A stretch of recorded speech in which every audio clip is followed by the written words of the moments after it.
I'm Dani Gasparini, and welcome to this segment of Penn Voice. I am joined once again by Donna Colson, who is the Vice Mayor of the City of Burlingame. Donna, welcome again. Thanks again.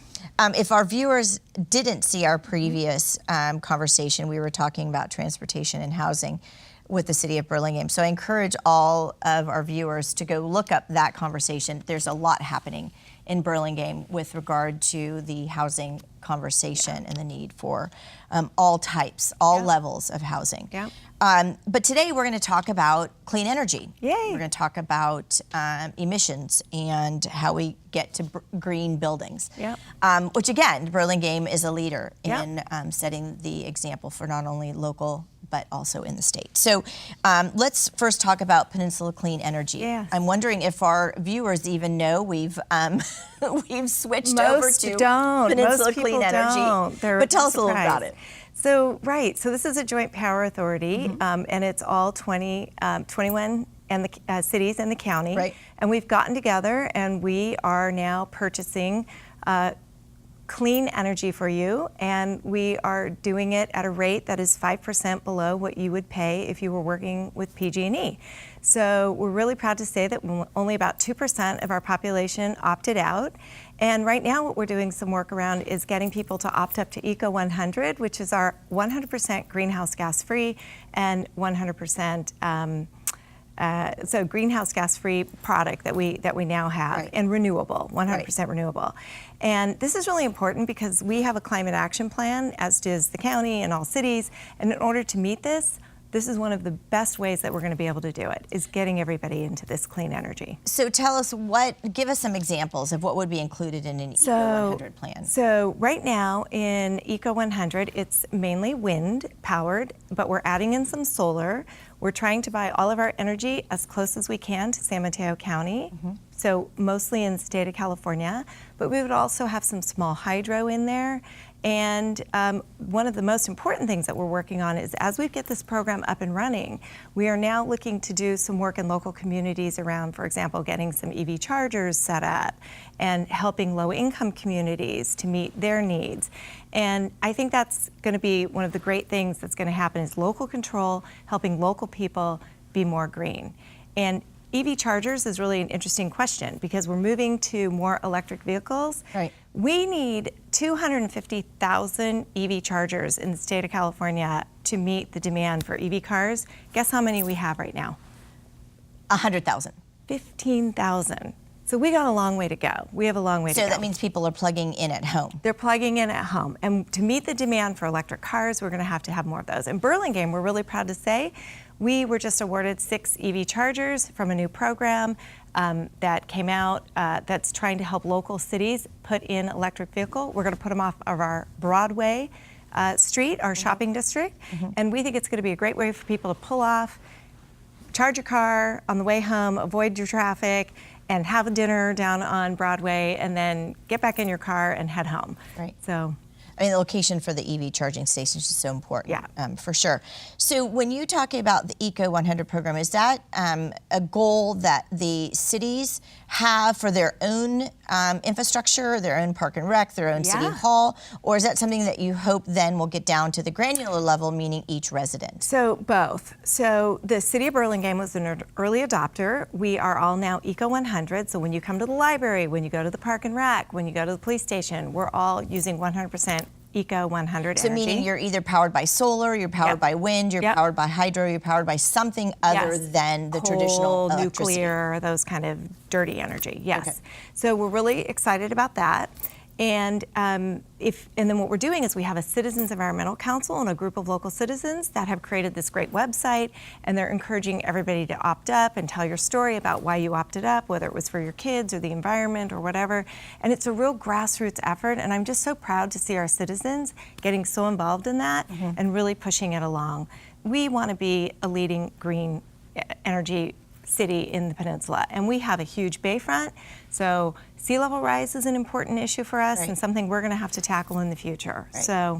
And so I think you had mentioned earlier, by broadening your ability to purchase these kinds of green energies from all over the state of California, one, will drive the price down, but two, give you alternative options than just being Yes. a city powered by either gas or electric. Right, and you're not captive anymore to one big energy company. It's choice. It's about community choice.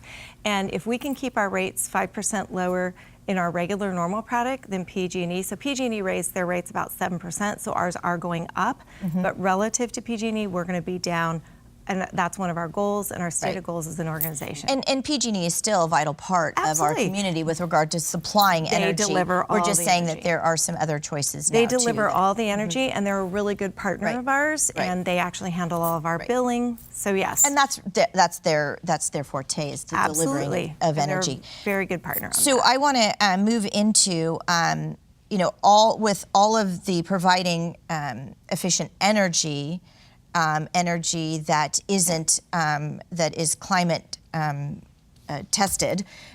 We also have the idea of getting people out of cars, right? Emissions from cars and getting onto bikes. Yes. And we are so blessed in the Northern California with our weather, so we can ride our bikes a lot longer than most communities can. But you have a really fun program. Tell us about that. So we are a pilot program for LimeBike in our town, which means that about 200 of these bright green and lime green and yellow bikes showed up in Burlingame. They're clustered around our schools and our transit areas and over on the hotel front. And you can put an app on your phone, you can walk over, you can unlock your bike, and you can go for a ride. And it's been a really interesting pilot because, let me tell you, nothing in Burlingame has blown my inbox up more than LimeBikes. So I've got people calling and they don't like them. The funniest story is when people call me in the morning or email us in the morning and say, we woke up this morning and there were 5 LimeBikes on our street. Like LimeBike ferries dropped them off or something. And just left them there. Left them there. And they're mad, like litter, LimeBike litter. What they don't realize is their neighbors rode them home. That's how they got there. So when they get there and they're planted there, and usually the person wants to wake up the next morning and take it and ride it back to the train station. So we're really lucky. We've got our police officers are carrying LimeBike helmets in their cars. So if they see under 18-year-old minors riding without their helmets, which on occasion happens, they might pull them over and give them a helmet. So we want everybody to be safe and use them safely, but they've been really popular. In February alone, we had 5,000 LimeBike rides in the city of Burlingame. And I'm an adopter, I'm a frequent user, I love it. Yeah, and do you see that people are using them more for recreation, or they're using them to get to and from work, as you said? I think they're using them to get to and from work, is what a lot of people are telling me. They are using them for recreation, they're riding them to their kids' soccer games, and kids are riding them home from school. That's one of the biggest things I've seen. And in the evenings, they're riding them around town, having fun, in their recreation and transportation. Well, we could have a whole program on Lime bikes for the city of Burlingame, because a lot of cities are adopting similar, bike share programs or bike programs. So, and it's one of those things where it blows my mind as well. I think that the users, I mean, it's crazy. There's so many of them. It's great. It's not something I would have ever And if we thought. can figure out a way to, maybe make a little money off of it for the city and reinvest into some of that infrastructure for bike lanes, it would be great. I don't want to leave this segment without talking about your 150th year, your Anson Burlingame China Treaty. So tell me a little bit about that. So the City of Burlingame was named for Anson Burlingame. He was a diplomat, and he was actually a congressman. He worked very hard for President Lincoln 150 years ago. And he was the first person to go to China, and he created the Burlingame Treaty, which was really honoring inclusion. And it was about immigration, and it was the first time since the Opium Wars that people were allowed to come from China and immigrate legally to the United States. And so in this time of conversation around inclusiveness and diversity, we feel very honored that such a man founded our city. And in this 150 year, we are now celebrating that. We're going to be putting some local art in the city. In the library that celebrates Anson Burlingame. We're going to be having a celebration about the treaty, and we're tying it into even our housing conversations because, again, it's about inclusiveness and diversity and welcoming people into our town, and we have a fundamental basis and root in that notion, and it's something we're going to celebrate. We're also forming an art commission, so we're going to look at how we can put some public art in to celebrate and teach our young people the heritage and the culture of our community. Well, I think that's an amazing start and an amazing history that I bet most people didn't know about the city of Burlingame. So I know Redwood City just celebrated its 150th sesquicentennial. Yeah. So we'll look forward to seeing what's going to be happening in Anson Burlingame, in the city of Burlingame.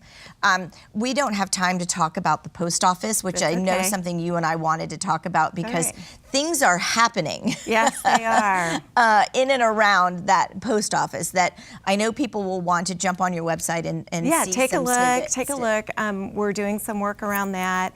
We're hoping to build some transit-oriented housing there and some retail, and it will be coming up onto our agenda in the fall at the Planning Commission as we start to take a look at some work that we're doing there. Great. Well, Donna, thanks so much for again sharing so many great things that are happening in Burlingame. We appreciate it. You're welcome. Sure time. Thank you, Dani. Thanks so much, all of you, for joining us on Penn Voice, and we'll see you next time. Thanks.